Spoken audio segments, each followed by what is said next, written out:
Hi, I'm Harrison Keeley. Here's a quick look at today's top stories. First of all, more arrests are expected in the Holly Bobo case, but the Decatur County Sheriff says there's no timeline on when the arrests will happen.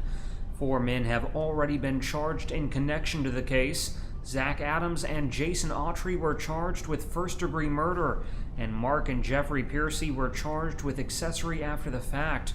All 4 have pleaded not guilty. Bobo's skull was found in the woods on Sunday. Dental records confirmed it was hers. The TBI is investigating a police officer who allegedly sexually harassed a rape victim. District Attorney Neal Pinkston asked the TBI to open a criminal investigation into Chattanooga officer Karl Fields. Fields is accused of sending explicit texts to the woman in a rape case he was investigating. In one message, the sender tells the woman he just finished masturbating and asks if she'd like to join him. He also asks for nude photos. In a separate case, Gary Taylor, whose son was murdered, says he felt Officer Fields mishandled the investigation and flirted with his ex-wife. When Taylor confronted Fields, the officer filed a criminal charge of harassment against him. Now the TBI is reviewing even more cases.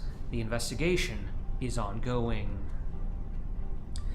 A detective for the Chattanooga Police Department has been placed on administrative leave after he was charged with drunken driving. A witness reported 34-year-old David Ray Catchings Jr.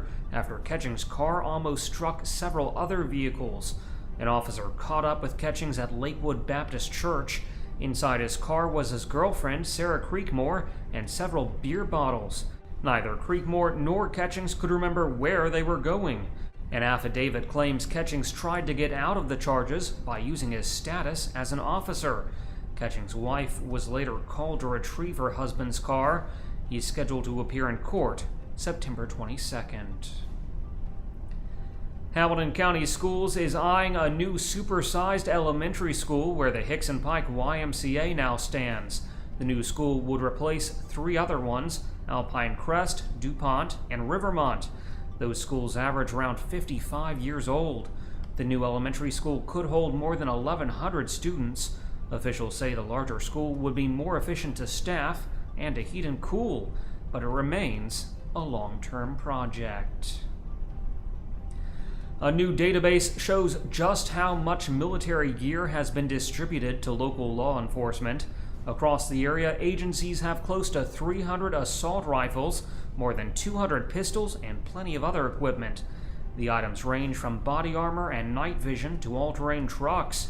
The Coffee County Sheriff's Office has received more than $3 million in surplus military equipment, including a mine-resistant armored personnel vehicle, a crane, and a couple of Humvees.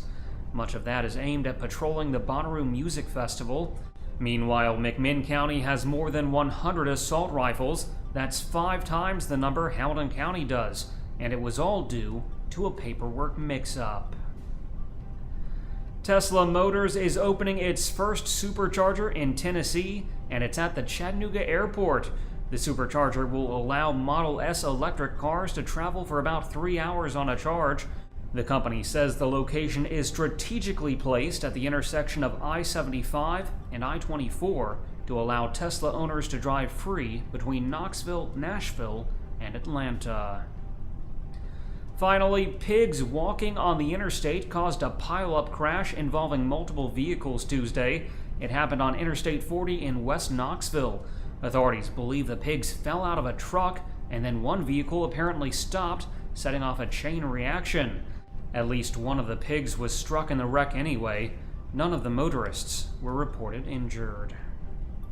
Turning to weather, today will be sunny with a high near 89 degrees. The low tonight will be around 72. That's it for today's newscast. Thanks for being with us.